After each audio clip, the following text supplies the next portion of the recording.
तो भाई लोग, अब बस कुछ ही दिन का है इंतजार, क्योंकि बड़े पर्दे पर आ रहा है विष्णु जी का 10वां अवतार। यस, मैं बात कर रहा हूं कल्कि 2898 एडी की। एंड योगीपीडिया के इस एपिसोड में हम बात करेंगे about things you should no before you watch कल्कि। वेल हेलो, मेरा नाम है योगी और हमारी मुलाकात बार बार होगी। First thing you should know के हु इज कल्कि and what is 2898 AD means. कल्कि भगवान विष्णु के आने वाले 10वें अवतार, जो धरती पे जन्म लेंगे और कलयुग का अंत करेंगे और फिर से सतयुग की स्थापना करेंगे। वैसे अगर युगों के बारे में थोड़ा सा बताऊं तो ऐसे कहा जाता है कि धरती पर 4 युग है: सतयुग, त्रेता युग, द्वापर युग और कलयुग या कलियुग। यूं मान लो कि ये कैलेंडर में मंथ की तरह है जो रिपीट होते रहते हैं, जिनमें से सतयुग, त्रेता युग और द्वापर युग ऑलरेडी खत्म हो चुके हैं और अभी कलयुग चल रहा है, जो खत्म होने के बाद वापस सतयुग स्टार्ट होगा। पर क्योंकि कलयुग में इविल फोर्सेस ज्यादा है, दुनिया में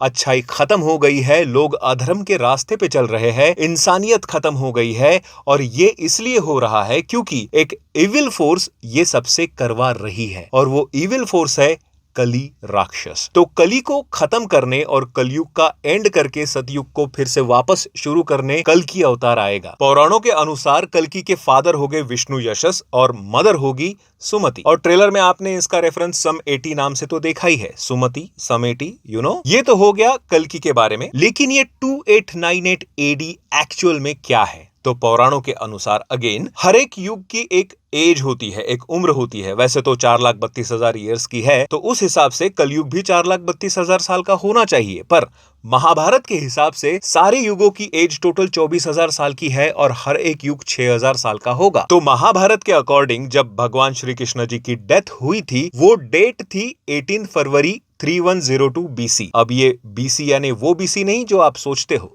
This BC means before Christ, before Yashu Krist. Actually years की काउंटिंग यूरोपियन कल्चर से ली गई है और यशु क्रिस्त का birth date as a reference point पकड़ के ईयर्स का काउंटिंग किया जाता है। सो यशु क्रिस्त के जन्म के पहले वाले सारे साल के आगे बीसी लगाते हैं यानी बिफोर क्रिस्ट, और उनके जन्म के बाद के सारे ईयर्स में एडी लगाते हैं यानी कि एनो डोमिनी। ये एक लैटिन वर्ड है जो बताता है बर्थ ईयर ऑफ यशु। तो बेस्ड ऑन दिस लॉजिक जब श्री कृष्णा धरती को छोड़कर चले गए, वो साल था 3102 बीसी, जहां पे द्वापर युग का अंत हुआ था और कलयुग शुरू हुआ था। और अगर उसमें 6,000 साल ऐड किए जाए, जो कि महाभारत के अकॉर्डिंग कलयुग की एज है, तो एग्जैक्टली 2898 एडी ईयर बनता है। तो यही था 2898 एडी टाइटल के पीछे का लॉजिक। अब क्योंकि ये एक डिस्टोपियन मूवी है तो उसका एग्जैक्ट मतलब भी जान लो अगर नहीं पता है तो। डिस्टोपियन माने ऐसी दुनिया या जगह या कंडीशन जहां लोग बस दुखी है, बहुत ज्यादा सफरिंग या इनजस्टिस फैला है, क्योंकि दुनिया बर्बाद हो चुकी है। पेड़ पौधे, साफ हवा, खाना पानी सब खत्म हो चुका है, हर जगह बंजर है, रेत ही रेत है। और ऐसा ही सेटअप आपको सारे पोस्ट अपोकलिप्टिक मूवी में दिखेगा, जैसे कि ड्यून या मैड मैक्स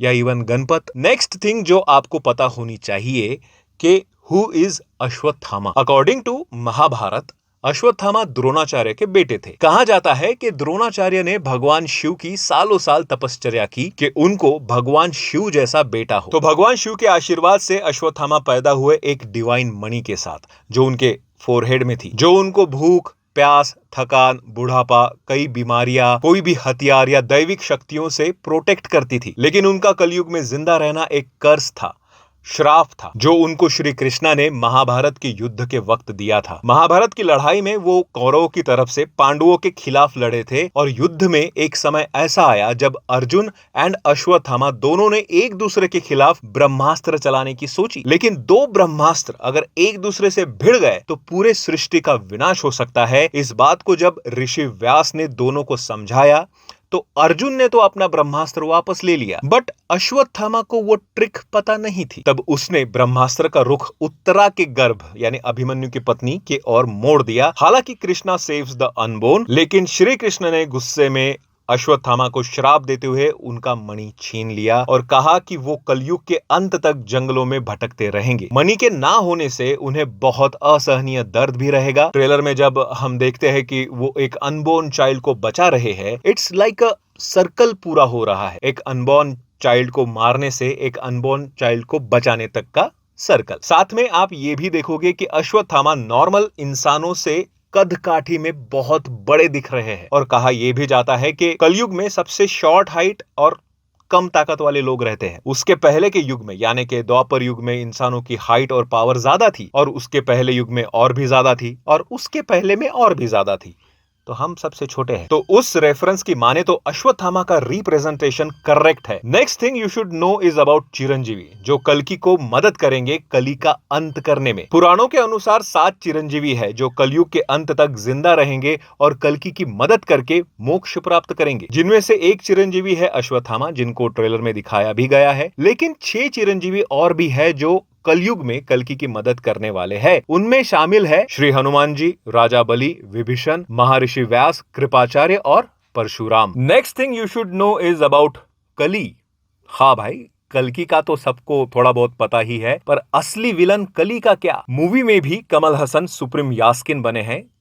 कहीं ये सुप्रीम यास्किन ही तो कली नहीं है, या यास्किन पर कली का बस प्रभाव है? वैसे पुराणों में इसका कथन है कि कली एक ऐसा राक्षस है जो शायद फिजिकल फॉर्म में ना हो, ये सिर्फ आपके कॉन्शियसनेस में ही हो। इसके पीछे भी एक कहानी है। जब श्री कृष्ण वैकुंठ चले गए तो पांडवों ने राज्य का कारोबार अभिमन्यु के बेटे परीक्षित को सौंप दिया था और पांडव महाप्रस्थान के लिए निकल गए। तब कली ने परीक्षित के राज्य में आकर रहने के लिए जगह मांगी। जब परीक्षित ने कली से कहा कि तू मेरे राज्य में सिर्फ उन जगह पर रह सकता है जहां जुआ, शराब, वासना, हत्या और लालच हो, उस दिन से कली उस हर जगह पे रहने लगा जहां ये सब है, और साथ में वो लोगों में उन सभी भावनाओं को बढ़ा रहा है ताकि वो और भी अपना साम्राज्य फैला सके। तो अब तुमको अंदाजा आ गया होगा कि कली अब तुम में भी है। इन शॉर्ट, कली उन सब में है जो अधर्म, झूठ और पाप के रास्तों पे चल रहा है। तो इस वीडियो में बस इतना ही। जो भी बातें मैंने आपको बताई वो पूरी तरह पौराणिक ग्रंथों से ली हुई है और इन सभी कैरेक्टर को समझना जरूरी है कल्कि 2898 एडी मूवी समझने के लिए। आप बताओ, अगर आपके पास इससे अलग कुछ भी इंफॉर्मेशन हो तो मिलते हैं अगली वीडियो में। बाय।